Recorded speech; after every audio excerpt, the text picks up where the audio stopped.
Virginia's Crooked Road is a tiny ribbon of winding mountain highway that begins where the Piedmont Plateau meets the hazy blue of the eastern slope of the Blue Ridge Mountains.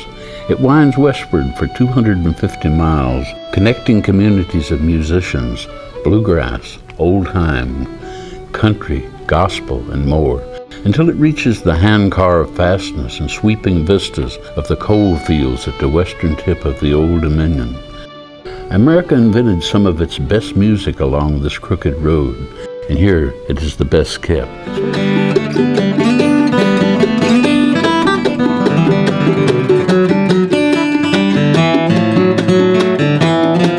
I'm Gerald Anderson. I live here in Troutville, Virginia. This shop here is right here in the bottom floor of my house.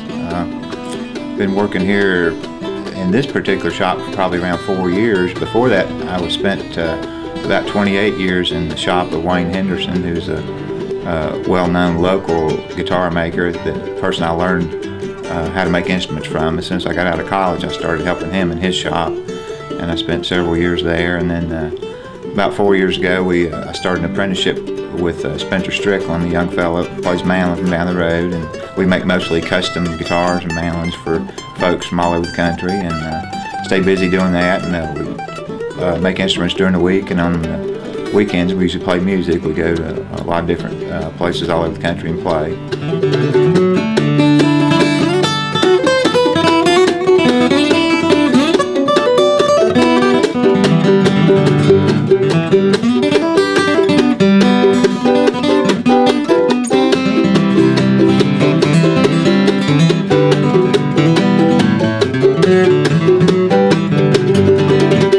My name's Spencer Strickland, and originally I'm from Lambsburg, Virginia, down in Carroll County, right at the North Carolina border.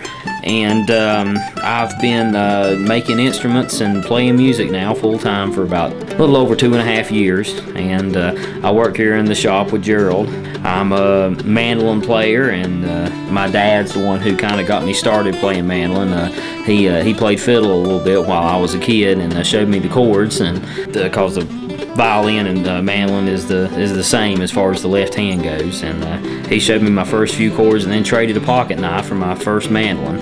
After that, I took lessons for about 8 years from Wesley Easter, who's a real accomplished musician down from the Cana, Virginia area.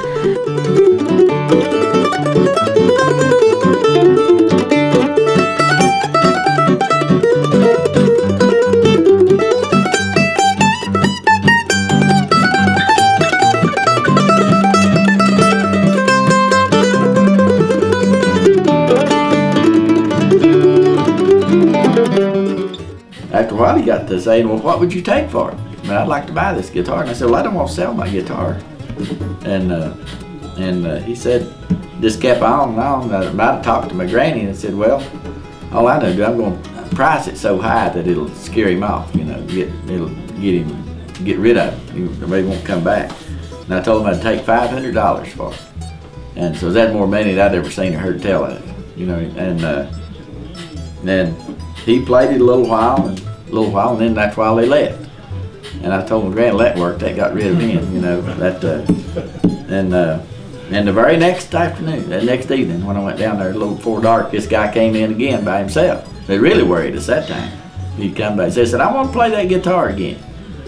And he said, I said, well, okay, and I got it out and let him play. He played probably 30 minutes, and he looked like he was thinking and messing and playing.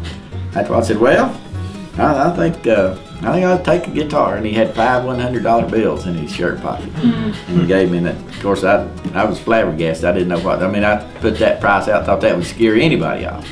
And the most I'd ever gotten for a guitar was a hard shell case. Probably put this one in at $40.